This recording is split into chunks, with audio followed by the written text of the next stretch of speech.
My boyfriend has beef with his kid's mother and told me I can't come for Christmas but told me to leave the expensive gifts and my dog for his kids. Now I'm thinking the only gift he deserves is a breakup. Posted by you/AnySwimming2309. If you look at my post history, I, 37F, escaped a violent man a while ago and got back with an ex, 40M, who was cold but at least not violent. However, he is lazy and passive, and there was too much family drama. He has 2 kids, 8 and 10. Now, I am back in the drama. He also never told me he loved me, but that is beside the point.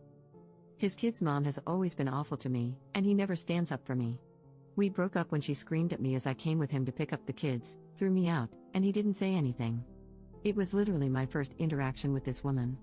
There is no history that I know of. I don't recall ever meeting this woman, let's call her Susan, 39F, before I dated Phil, and to my knowledge, I have no mutual friends with her except my hairstylist, who is a nice woman. She honestly freaked me out, coming at me screaming during our first meeting. They have been divorced for 7 years, so it's not like it's new. Anyway, we are back together, and initially, I was invited to his Christmas dinner. I grew up in a cult and have no family since my disabled mother died.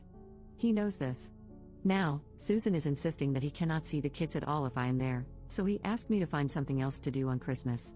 While we only recently got back together, we were together for a year before that, but again, no I love you, and I felt more like a friend to him.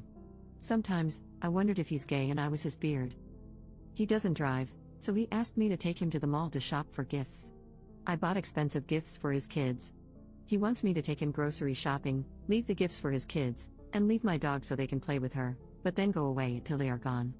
A friend kindly invited me over, so we are going to hang out, and now he says I am being dramatic and selfish when I tell him I am just going to get my money back for the gifts. Should I return the gifts or not? Edit. Thank you all for the kind comments, and really, the unkind comments were helpful in showing me what kindness looks like. To answer people's questions, I have only been free from my controlling, narcissistic mother for 4 years, even though we escaped the cult 10 years ago. So I am still really learning to cope. I'm in therapy, but my therapist's focus has been to help me build and maintain relationships with people, so she tends to explain how to see things from the other person's perspective.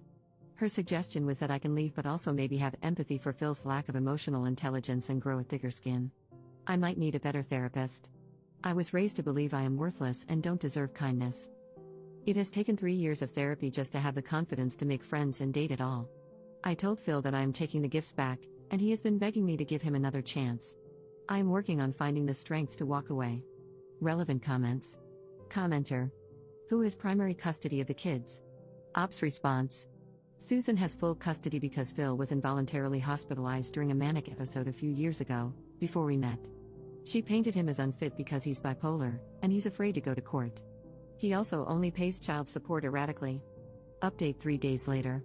I was shocked that everyone said my boyfriend was wrong.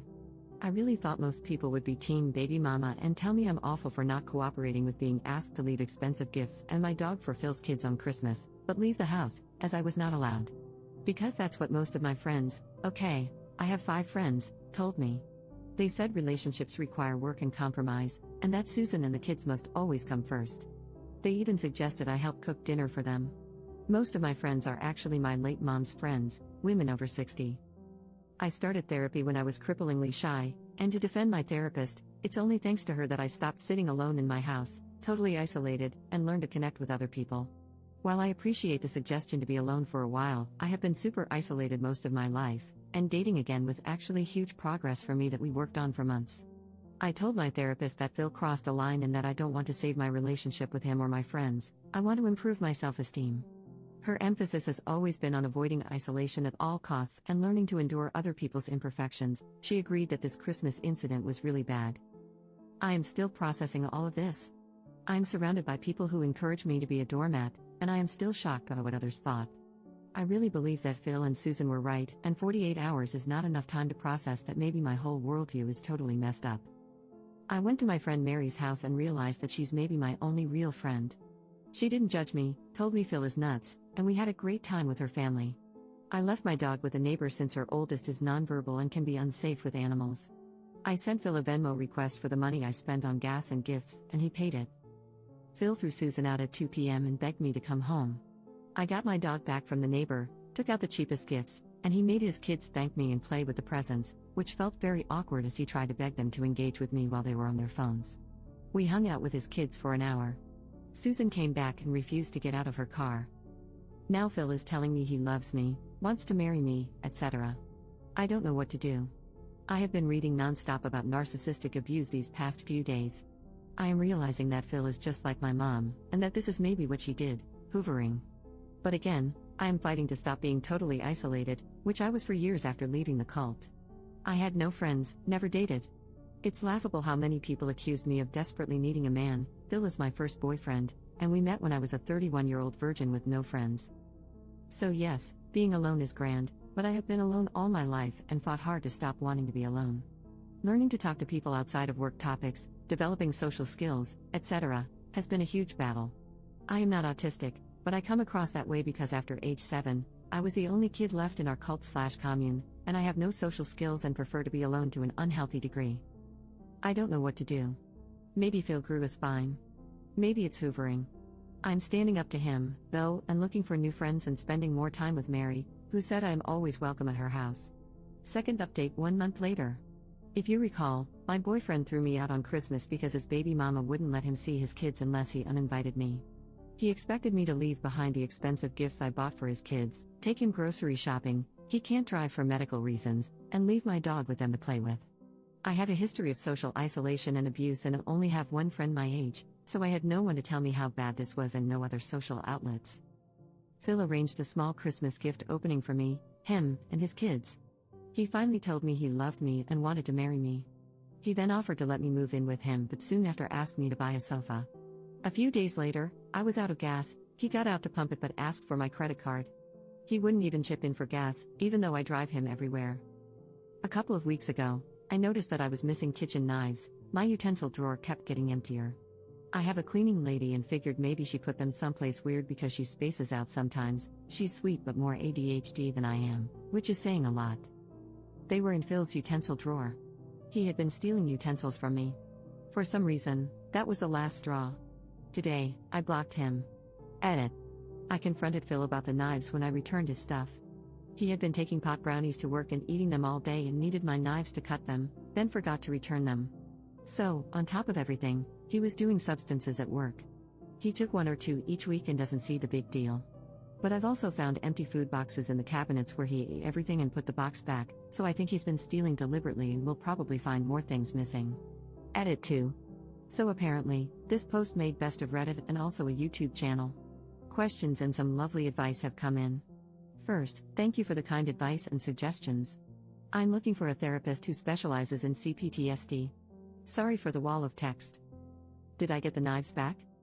No, they are $10 worth of dollar store knives, and contacting Phil and risking him love bombing me when I'm still fragile is not worth $10 of crap.